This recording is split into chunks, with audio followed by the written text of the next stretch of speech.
Hello दोस्तों, कैसे हैं आप सब लोग। आशा है अच्छे होंगे। स्वागत है आप सबका एजुकेशन चैनल पर, जिसमें एक नए पार्ट को शुरू करने जा रहे हैं। तो वीडियो को देखने के लिए चैनल को सब्सक्राइब कर लीजिए, लाइक कर दीजिए और शेयर कर दीजिए। आइए शुरू करते हैं इस नए पार्ट को, जो है हिंदी नवनीत कक्षा 9। पाठ का नाम है नदी बहती रहे। तो पहले इसके लेखक के परिचय को देखते हैं, फिर इसके पाठ को पढ़ेंगे। लेखक परिचय में है भगवती शरण सिंह। तो ये फोटो में है भगवती शरण सिंह जी। भगवती शरण सिंह का जन्म सन 1919 में वाराणसी में हुआ था। इनकी शिक्षा वाराणसी तथा इलाहाबाद में हुई। भारत सरकार की प्रशासनिक सेवा में उनका चयन हुआ। उन्होंने उत्तर प्रदेश, हिमाचल प्रदेश व भारत सरकार की केंद्रीय सेवा में अनेक उच्च पदों पर कार्य किया।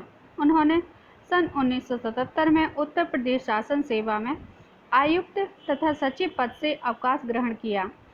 अपने प्रशासनिक दायित्व को पूरा करते हुए उन्होंने हिंदी भाषा और साहित्य के विकास में महत्वपूर्ण योगदान दिया। उन्होंने नागरी लिपि सुधार समिति के सदस्य, सचिव, वैज्ञानिक शब्दावली समिति के सचिव, उत्तर प्रदेश सूचना विभाग के निदेशक, स्वतंत्रता संग्राम इतिहास लेखन सलाहकार समिति के सदस्य तथा उत्तर प्रदेश हिंदी समिति के सचिव आदि पदों पर रहकर स्वयं को हिंदी साहित्य से जोड़े रखा। उनका लेखन कार्य सन 1938 में कहानी लेखन और व्यक्तिक निबंधों से शुरू हुआ। वे सदैव हिंदी साहित्य के अधुनातन प्रवृत्तियों से जुड़े रहे और अनेक विधाओं में साहित्य का सृजन करते रहे। उनकी 20 पुस्तकें प्रकाशित हुई। अपराजिता, जंगल और ज्ञान, कहानी संग्रह, मानव के मूल में, साहित्य पहचान और पहुँच, निबंध, हम नील, वन पाहुन, प्रकृति और वन विशेष उल्लेखनीय हैं। तो आइए देखते हैं अब इनके इस पाठ को, निबंध को। भारत नदियों का देश रहा है। नदियों की देवी मानने के साथ साथ ही आर्थिक, सामाजिक और आध्यात्मिक जीवन का प्रतीक माना गया है। वन, पर्वत और नदियों का आपस में अटूट रिश्ता है। जनसंख्या के बढ़ते दबाव और औद्योगिकरण के विकास के कारण उजड़ती वन नदियों में बढ़ता जल प्रदूषण चिंता का विषय बनता जा रहा है। स्वयंजात वनों का सने सने समाप्त होना और विकास के नाम पर देश के स्वास्थ्य, सुख, समृद्धि की समग्रता का न होना गंभीर प्रश्न बन गया है। आवश्यकता है जागरूक होने की, अपनी जमीन को पहचानने की और वनस्पतियों की रक्षा कर नदियों को स्वच्छ प्रवाहित करने की। भारत नदियों का देश रहा है, इसलिए नहीं कि इस देश में नदियों की ही अधिकता है, बल्कि इसलिए कि इस देश में नदियों का विशेष रूप से सम्मान हुआ है।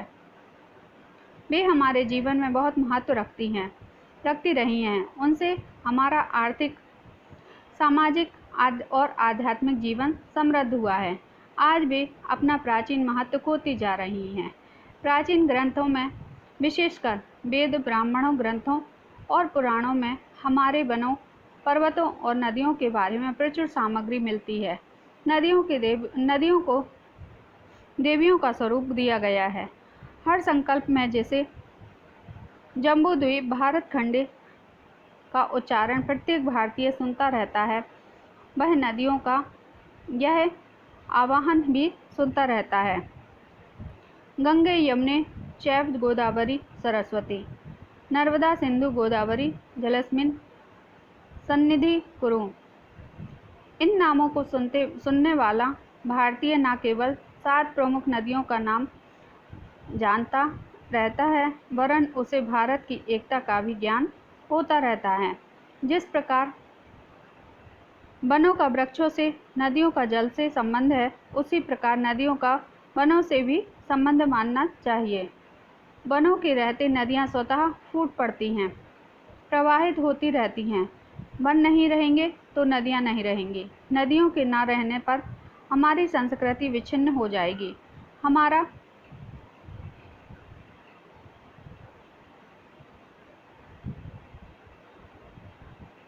हमारा जीवन स्रोत ही सूख जाएगा। अतः वनों की आवश्यकता और महत्ता को अस्वीकार करके ना तो हम आर्थिक उन्नति का सोपान गढ़ सकते हैं और ना स्वास्थ्य और सुख की कल्पना भी कर सकते हैं। आदमी की जिंदगी अपने आप में बहुत ही अकेली और नीरस होती है। आदमी के रिश्ते नाते उसका बहुत दूर तक साथ नहीं देते, पर जब वह उनसे आगे बढ़कर एक व्यापक संबंध कायम करने की कोशिश करता है तो उसके साथ वन, पर्वत, नदी आदि सब चल पड़ते हैं। तब वह अकेला नहीं रह जाता है।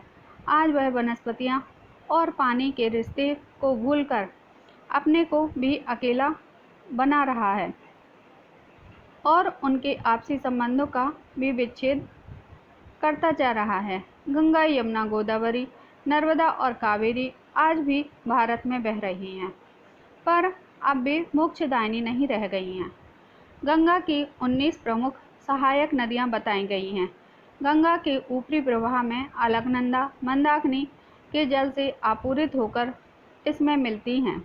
तत्पश्चात रामगंगा, गोमती, धूतपापा, तमसा, सरयू, गंडकी, कमला, कौशिकी, शोण आदि नदियां अपने जल में नगर क्षेत्रों का मल एकत्र करती हुई बड़े बड़े कल कारखानों का उच्छित बटोरती हल्दिया के पास सागर संगम में संगम करती हैं।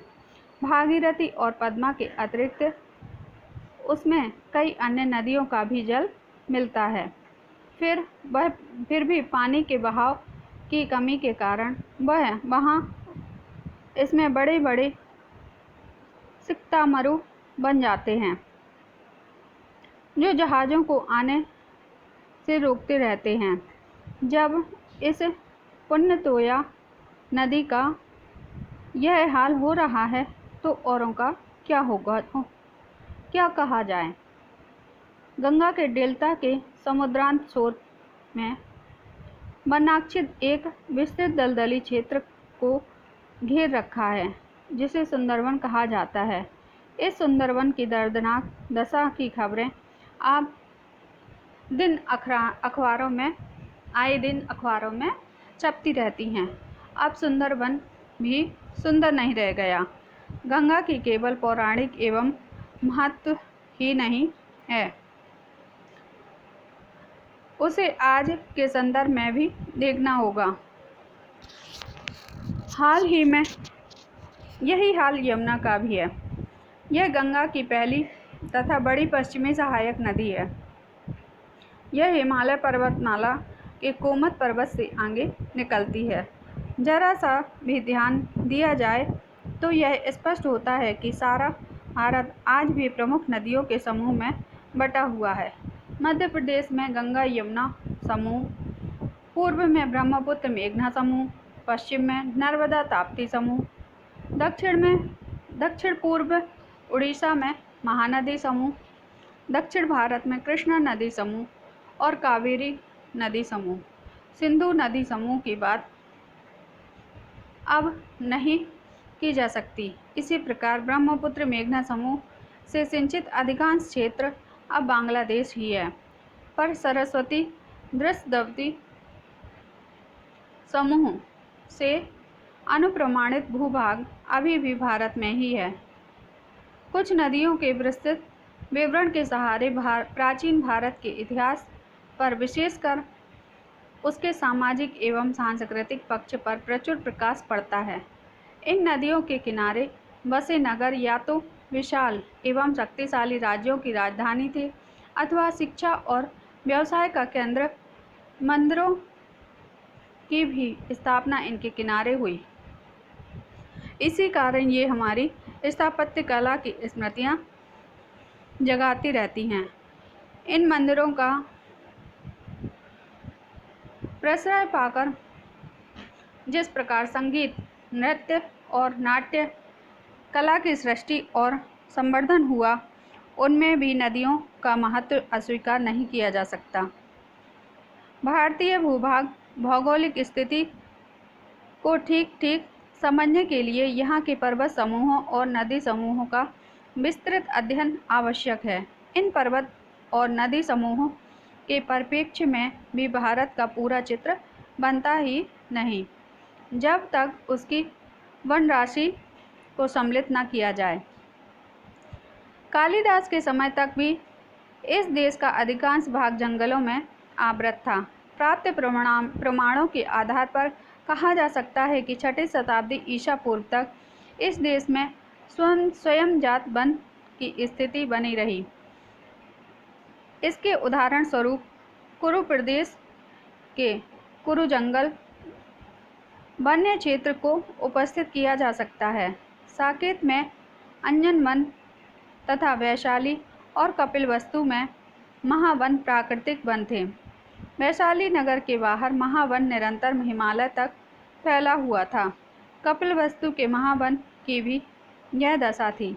कौशाम्बी से कुछ दूर और श्रावस्ती के तट में परिलेय का वन था, जिसमें हाथी रहते थे। रोहिणी नदी के तट पर स्थित लुम्बिनी वन भी एक प्राकृतिक जंगल था। इस प्रकार यह देश नदियों, पर्वतों और वनों से भरा पूरा संसार के देशों में अतुलनीय था, पर मानव आबादी कम थी। आज स्थिति कुछ दूसरी ही है।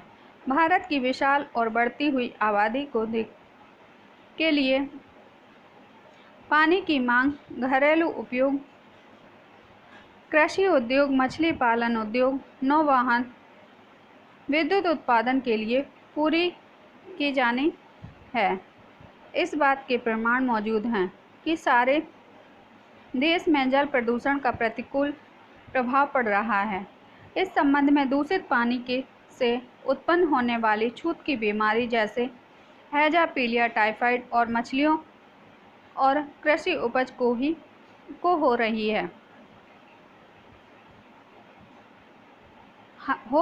हानि का उल्लेख किया जा सकता है। उत्तर में डल झील से लेकर दक्षिण में पेरियार और यालियार नदियों तक, पूरब में दामोदर और हुगली से लेकर पश्चिम में थाना की सकरी खाड़ियों तक सब जगह जल प्रदूषण की स्थिति चिंता का विषय बनी हुई है। यहाँ तक कि गंगा जैसी 12मासी नदियाँ भी जल प्रदूषण से बहुत अधिक ग्रस्त हैं। मानव बस्तियों और उद्योगों का गंदा पानी सीधे जल प्रवाह में मिल जाता है, जो अधिकांश रूप से उपयोग करने लायक नहीं रह जाता। रोजाना जिस प्रकार गंदा पानी छोड़ा जा रहा है, उससे प्राकृतिक जल जैसे नदियाँ, खाड़ियों और समुद्र तटवर्ती पानी को खतरा पैदा हो गया है। अतः ऐसी स्थिति में न कश्मीर ही स्वर्ग रह गया है और न काशी ही तीनों लोक से न्यारी रह गई है। जब गंगा गंगा न रही, तब काशी की क्या स्थिति रहेगी। इस देश की नदियाँ ही इसकी शोभा रही हैं। जिस देश की 80% जनसंख्या नदियों की घाटी क्षेत्र में निवास कर रही है, उसे जब पुराणों में असंख्य नदियों का देश कहा गया तो अतिशयोक्ति नहीं थी। जब यह तथ्य सामने आ गया तो आवश्यकता इस बात की है कि प्रदेशों के कृषि विभाग और वन विभाग तथा सिंचाई आदि विभागों की अलग अलग अमलदार समाप्त कर दी जाएं। हर प्रदेश में जलागम क्षेत्र अधिकरणों की स्थापना करके विकास की योजनाएं एक ही अधिकरण के अधीन इस प्रकार समन्वित करके चलाई जाएं कि देश के स्वास्थ्य, सुख और समृद्धि की समग्रता सदा आँख के सामने बनी रहे और ऐसा न होने पाए कि एक ही शरीर का एक हाथ दूसरे हाथ को काटता रहे और शरीर भी नष्ट होता रहे। जाहिर है कि वनों और नदियों का बड़ा घनिष्ठ संबंध है और वन नदियों को न केवल उथली होने से बचाते हैं, वरन भूमिगत जल को सुरक्षित रखकर नदी को पानी की कमी को भी पूरा करते रहते हैं। भारत में वनों से आच्छादित भूमि का अभाव दिनों दिन तेजी से बढ़ता जा रहा है। भारत में वन्य पशुओं और पक्षियों, वनस्पतियों और जलाशयों की विविधता और बहुलता को सभी मानते रहे हैं। इस संबंध में योजना आयोग का उदाहरण आवश्यक जान पड़ता है। भारत पशु तथा प्राणी संपदा से भरपूर होने के कारण प्राकृतिक जीवी संसाधनों की विपुल विविधता से संपन्न देश, जिस पर लाखों व्यक्ति अपने निर्वाह के लिए आश्रित हैं तथा जलभूमि के उचित प्रबंध द्वारा जहां देश की मूलभूत जैविक उत्पादकता का संरक्षण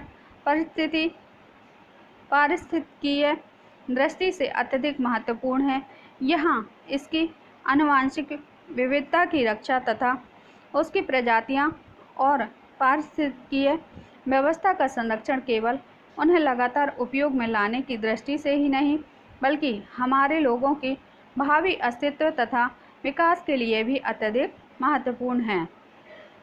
निरंतर तेजी से बढ़ती जा रही जनसंख्या के दबाव के कारण लुप्त होती जा रही प्रजातियां तथा पारिस्थितिकीय व्यवस्थाओं के फलस्वरूप तथा प्राकृतिक पर्यावरण की योजना विहीन विकास के कारण हमारी प्रजातियों के प्राकृतिक आवास शीघ्रता से समाप्त अथवा कुछ बदलते जा रहे हैं। चौड़ी पत्ती वाले वृक्ष स्वयं जात वन नष्ट हो गए हैं। जहाँ जहाँ भी दुर्लभ जाति के पशु पक्षी और वनस्पतियाँ मिलती हैं, वे सब प्रायः पहाड़ी क्षेत्र हैं और बढ़ती हुई आबादी के कारण चूँकि इनका नाश रोकना संभव नहीं है, अतः इनकी किस्मों की रक्षा अब राष्ट्रीय उद्यानों में ही संभव है। साथ ही इस बात की भी आवश्यकता है कि वन विभाग स्वयंजात वनों में लगने वाली वनस्पतियों को वनीकरण की नीति में विशेष स्थान दें, खासकर ऐसी दशा में जबकि यह स्वीकार कर लिया गया है कि वनों का मुख्य उद्देश्य राजस्व में वृद्धि करना नहीं, वन जिस समृद्धि की रक्षा करते रहे हैं और जो वह कर सकते हैं उसके बारे में योजना आयोग का मत स्पष्ट है।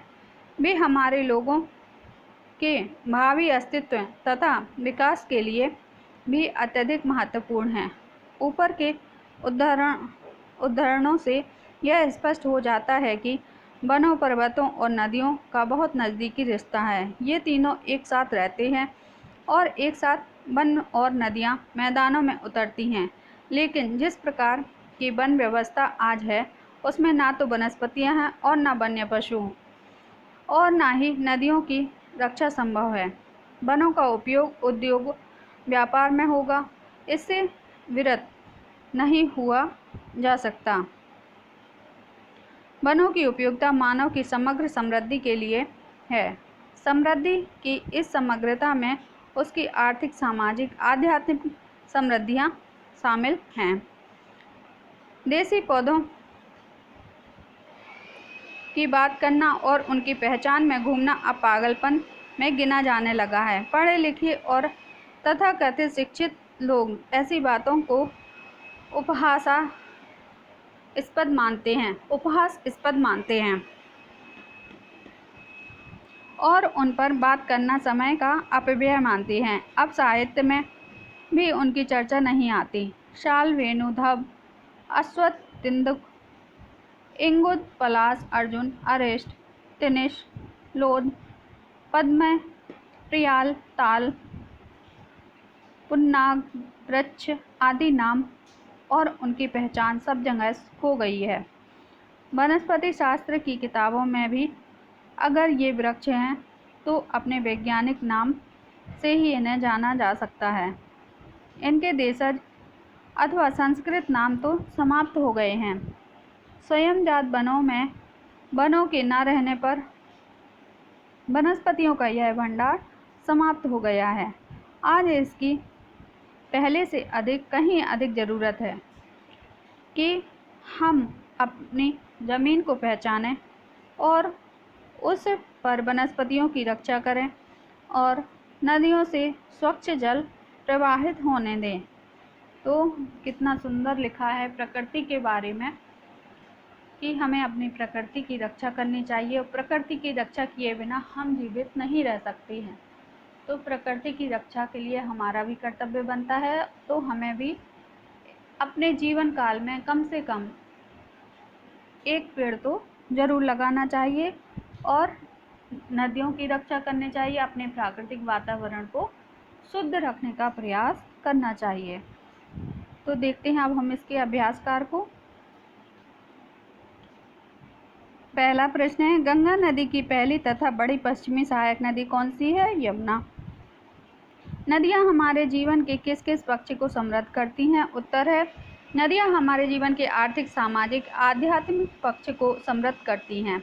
अगला प्रश्न है, स्वयंजात वन किसे कहते हैं? उत्तर है, स्वयंजात वन उन वनों को कहती हैं जो प्राकृतिक रूप से स्वयं बने गए हैं, यथा कुरु प्रदेश का कुरुम जंगल, साकेत का अंजन वन आदि।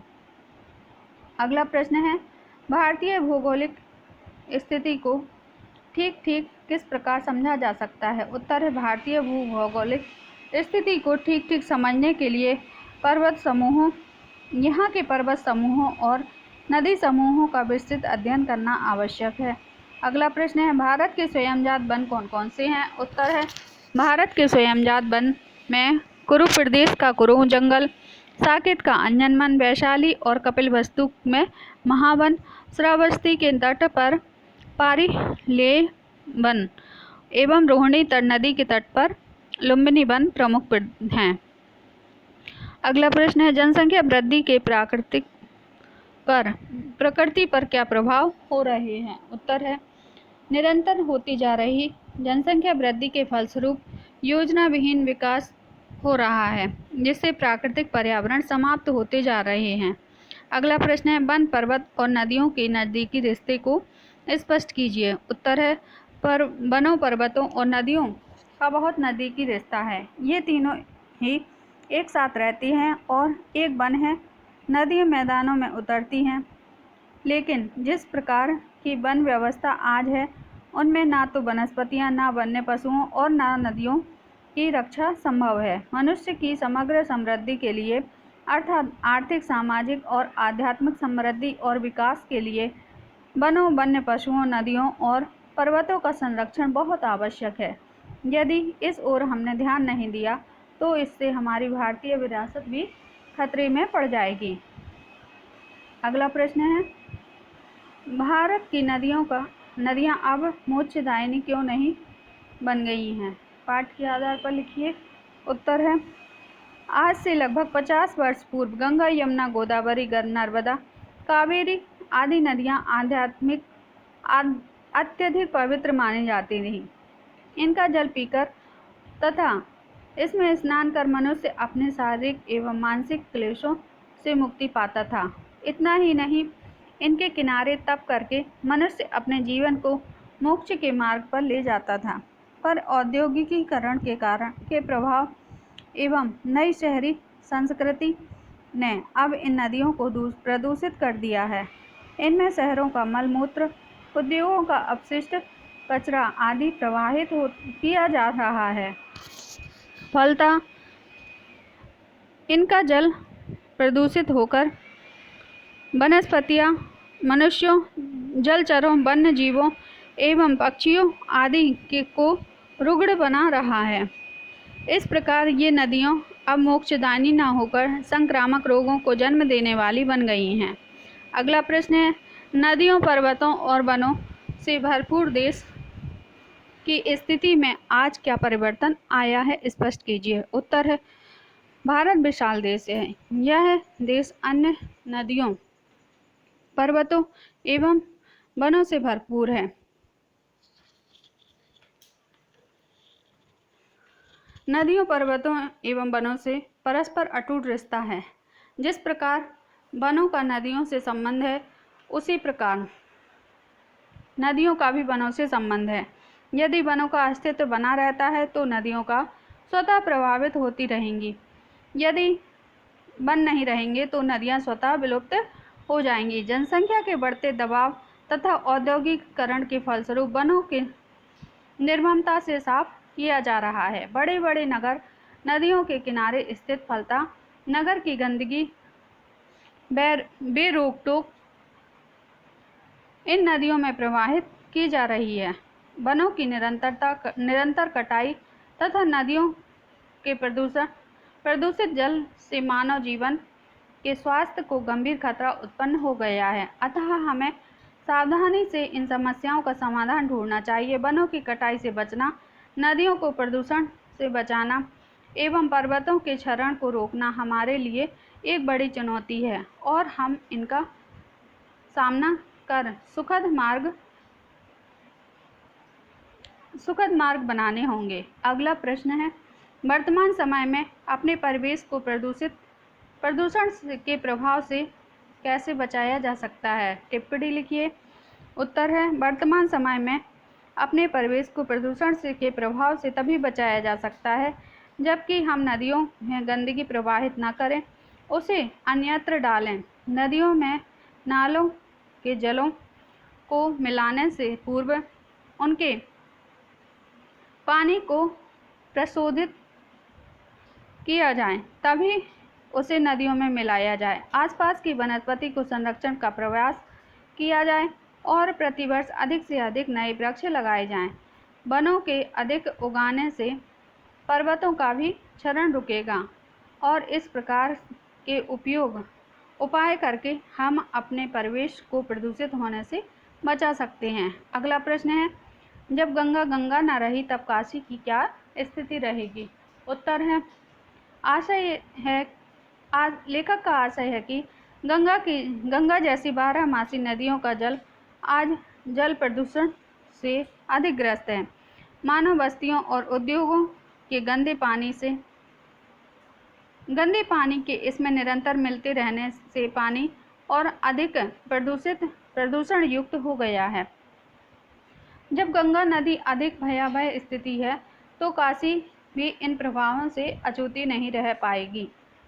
अगला प्रश्न है, वनों की उपयोगिता मानव की समग्र समृद्धि के लिए है। समृद्धि की इस समग्रता में उसकी आर्थिक, सामाजिक और आध्यात्मिक समृद्धियां शामिल हैं।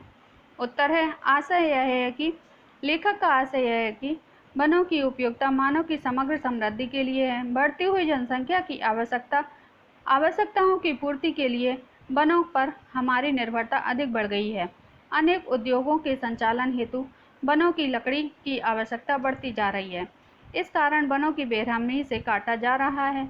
इसके कारण वन संपदा सने सने समाप्त होती जा रही है। वनों के अभाव में वर्षा की भी समस्या उत्पन्न होने लगी है।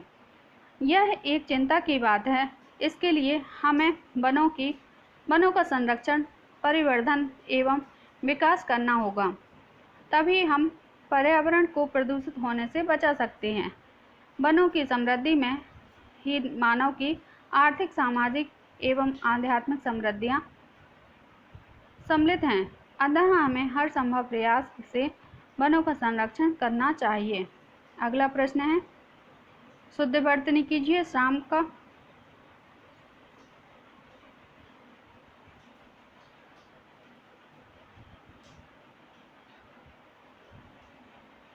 विलोम शब्द हैं ये नीचे वाक्य में प्रयोग करना है। दर्दनाक, आज वनस्पति को जिस बेरहमी से काटा जा रहा है उससे मानव जीवन दर्दनाक बनता जा रहा है। प्रदूषण, हमें अपने आसपास बढ़ रहे प्रदूषण से सावधान होना होगा। कृषि, भारत एक कृषि प्रधान देश है। समृद्धि, नदियों द्वारा ही मानव की सर्व प्रकार की समृद्धि आ सकती है। भारत प्राकृतिक परिवेश बहुत विशाल है। स्थापना, हम वनों की सुरक्षा एवं नदियों के शुद्धिकरण के प्रयासों की स्थापना करनी चाहिए। विलोम शब्द लिखिए। सम्मान, अपमान, उन्नति, अवनति, व्यापक, संकुचित, सीमित, प्राचीन, नवीन, आवश्यक, अनावश्यक, ज्ञान, अज्ञान।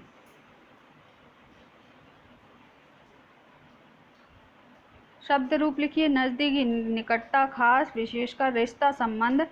जमीन, पृथ्वी, किस्म, प्रकार, दर्दनाक, पीड़ादायक, अमलदारी, प्रभावी।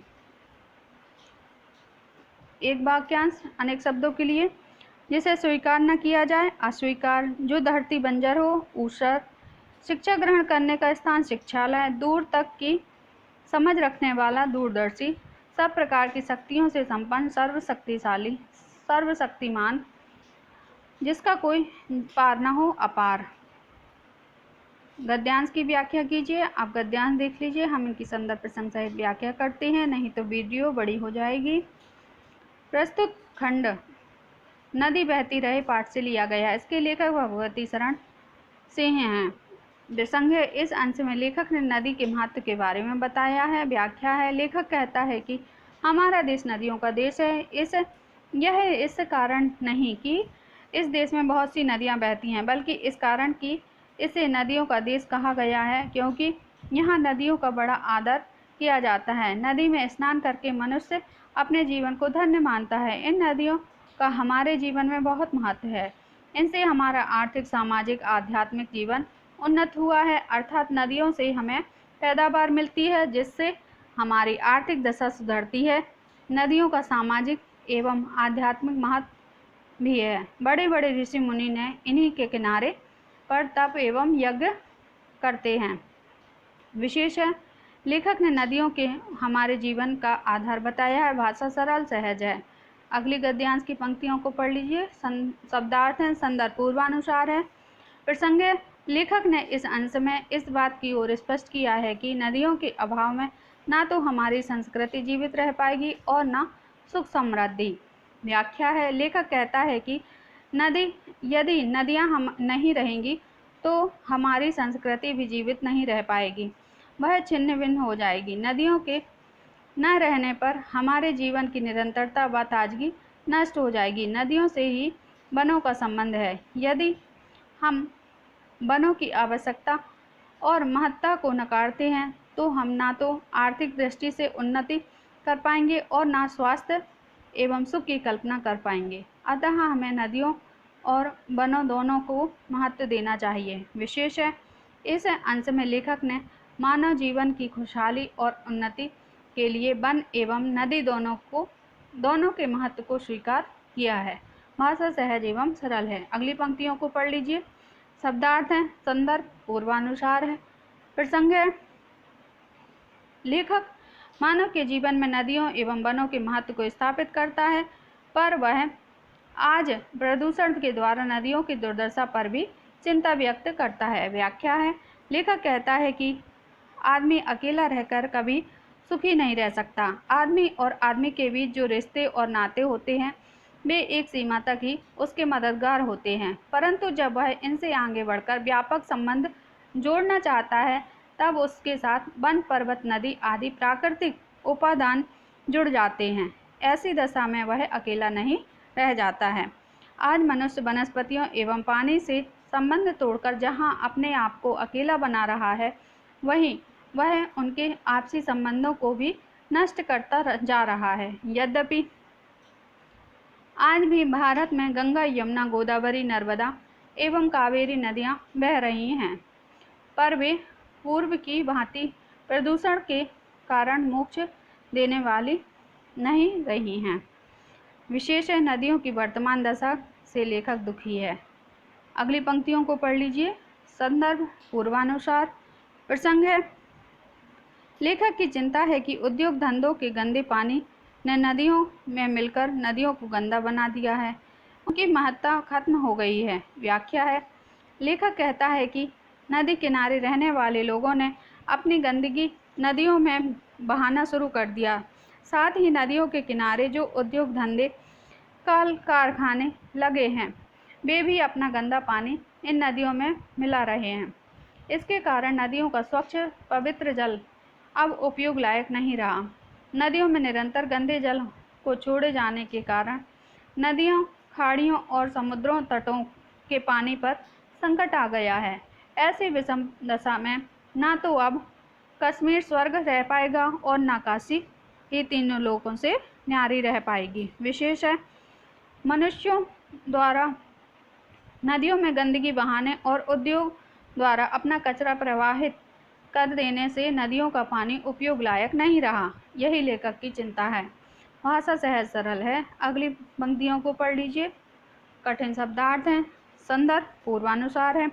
प्रसंग है, इस अंश में लेखक ने बताया है कि हमारे देश में तीव्र गति से बढ़ रही जनसंख्या के कारण वनों और नदियों में रहने वाली अनेक प्रजातियां नष्ट होती जा रही हैं। व्याख्या है, लेखक का मत है कि हमारे भारतीय उपमहाद्वीप में जनसंख्या का विस्तार बहुत तेजी से हो रहा है, जिसके कारण यहाँ के प्राकृतिक परिवेश में रहने वाले पशुओं, पक्षियों, जलचरों की प्रजातियाँ समाप्त होती जा रही हैं। आज प्रगति एवं उन्नति के नाम पर विकास योजनाएं प्राकृतिक परिवेश में नष्ट करने पर तुली हुई हैं।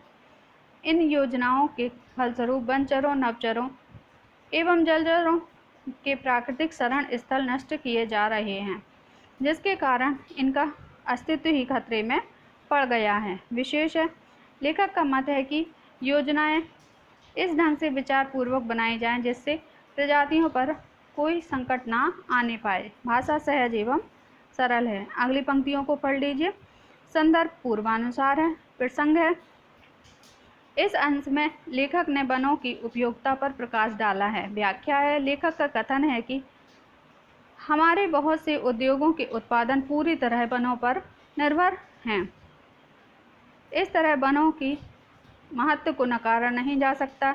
वनों के सहयोग से मानव की निरंतर उन्नति की सीढ़ियों पर चढ़ता गया है। इस प्रकार हम इस निष्कर्ष पर पहुंचते हैं कि वनों की उपयोगिता मानव की संपूर्ण उन्नति के लिए अनिवार्य है। समृद्धि की यह समग्रता आर्थिक, सामाजिक एवं आध्यात्मिक उन्नति को अपने में समेटे हुए है। विशेष लेखक की मान्यता है कि मानव की उन्नति में वनों का महत्वपूर्ण योगदान है।